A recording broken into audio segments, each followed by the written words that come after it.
So, after giving it an entire day for things to settle down and for us to get more information on it, I'm going to be talking about the Nintendo Switch, which was formerly known as the Nintendo NX. This is Nintendo's new console, which supposedly, according to them, is not going to replace the Nintendo Wii U or the 3DS. Now, as someone who's been a Nintendo fan for years, but never has really been like a hardcore fan, it's kind of dropped off with Nintendo for a while.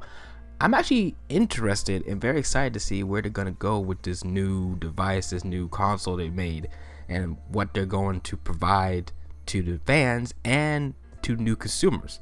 So let's just go over right here from information from Gamatsu.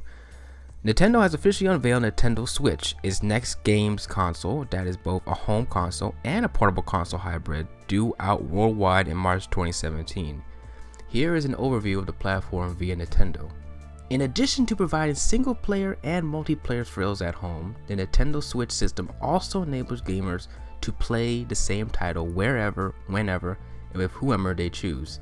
The mobility of a handheld is now added to the power of a home gaming console, home gaming system, to enable unprecedented new video games playstyles.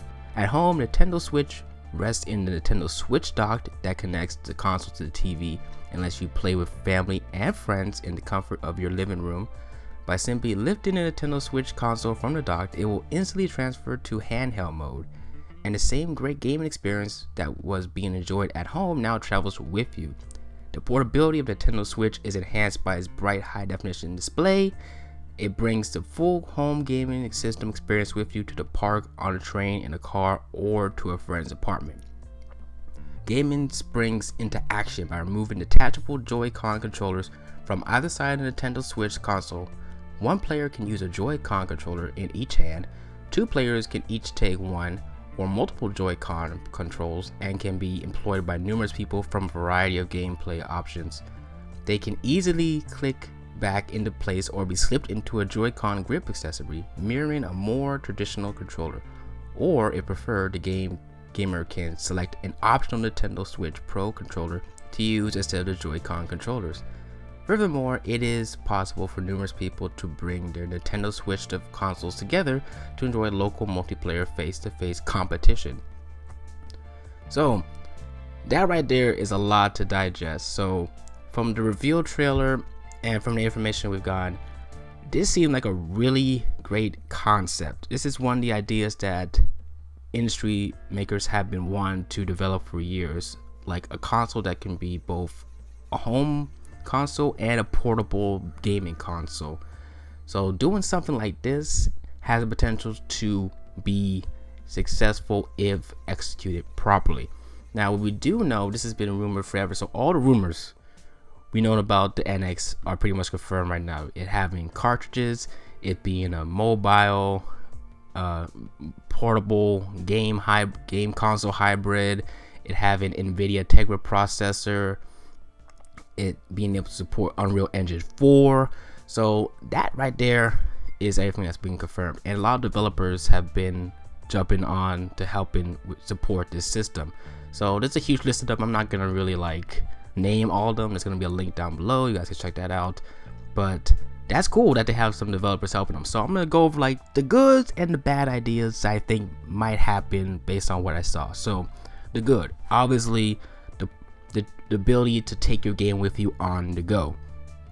That's a good plus right there. It can also be a bit of a negative for someone who really doesn't game on the go. I think the whole game on the go aspect is really good for a certain type of individual. For the people who like to say they take the train to work or they take the bus to work or something and they want to play their game and they just bring the tablet / dock system with them, not the actual dock but the controller with them, and they play it on the go. That can be useful, although then that brings up the question, where are they going to keep the actual controller once they get to work? But that's another situation altogether. And for people who are on the planes or on trains, stuff, they're going on business trips or on vacation, for example in the trailer we saw someone who's using it on an airplane. That works well for that type of individual. But for people who don't really like to game on the go, for people who are going to like maybe social gatherings or maybe they're hanging out with friends, they really may not want to lug around like a big tablet thing with them. Now this isn't really huge, it's more like the size of an iPad, but for those type of individuals, I could see them not wanting to do this where they just take it with them on the go. So they may just use the Switch as primarily as a home gaming console, which is perfectly fine. That's why they gave them the option to do that. Another issue I noticed is how small the little Joy-Con controllers look, especially when you're doing local multiplayer. I saw the two guys who were playing with it. I think the guys who were playing basketball, they're playing with little Joy-Con controls, and it looks small. It looks really small. It looks smaller than like a Roku remote. It looks like half that size. So I'm not sure how a full-grown adult is going to be able to use something like that. It doesn't seem like it has enough buttons to be even used very functionally. But that's another issue right there. So you might have to buy like 2 Pro controllers if you want to do a local multiplayer aspect with it. But honestly, the biggest issue that popped into my mind when I saw the guy take it with him on the go when he was going to walk his dog was, what's the battery life gonna be like? Because depending on how long you're going to be out with this, it needs to have at least a battery life of 5 hours plus. Like, that's at a minimum. It needs to have at least a battery life of 5 hours, because if you're on a train or if you're in an airplane and you're using this on the go and you're on like a flight trip that's gonna say like take you like maybe 8 hours or 9 hours, so on, it's not gonna last that long. But it depends on the situation. And if you're out with friends, you're at like a party or something, you're at a social gathering, it's probably not gonna be a reasonable option to use when you're on the go, unless you have like a battery pack that you have to lug around. So that's 2 things you have to lug around with you.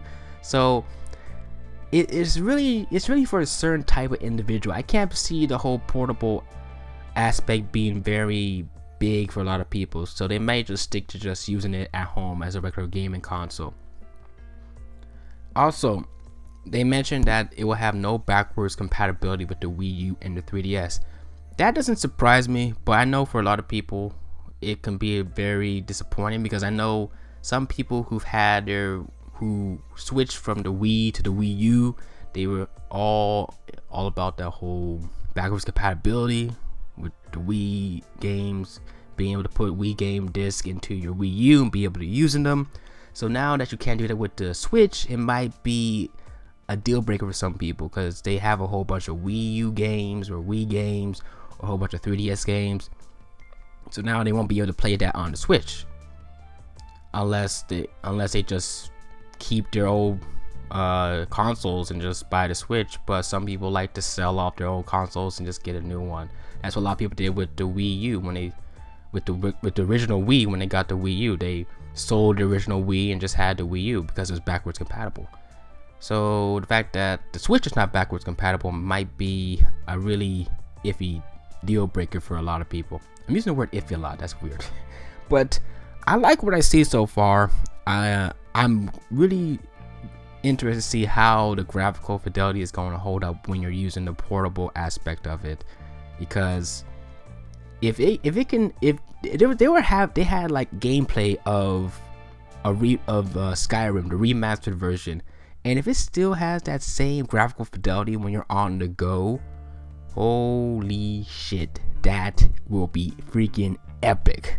But that's just my initial thoughts on the Nintendo Switch after I've had a day to process it. So far, I like what I see, but I need to see more. And also, all these developers working on this game, working on the system, who are going to support the system, I hope they stick with it more than just like a year. They need to stick with it, because the Wii U, remember when the Wii U had all that support at the beginning of its life cycle and all developers started to drop off slowly? Yeah, Nintendo, you need to make sure these developers stay with the console. So that's just my hope right there. So I'm really optimistic based on this right now, because I was kind of iffy on the whole console portable hybrid, but I think they might have just sold me on this. All right, and it looks like things are going to be looking up. So I can't wait till March. I can't wait to see what the launch titles are going to be when it comes out. So tell me what you guys think about the Nintendo Switch. Has it caught your interest, or has it kind of turned you off, or are you just going to be on the wait and see train and see where things are going to go from there? So catch you guys in the next video. Keep on keeping on. Peace.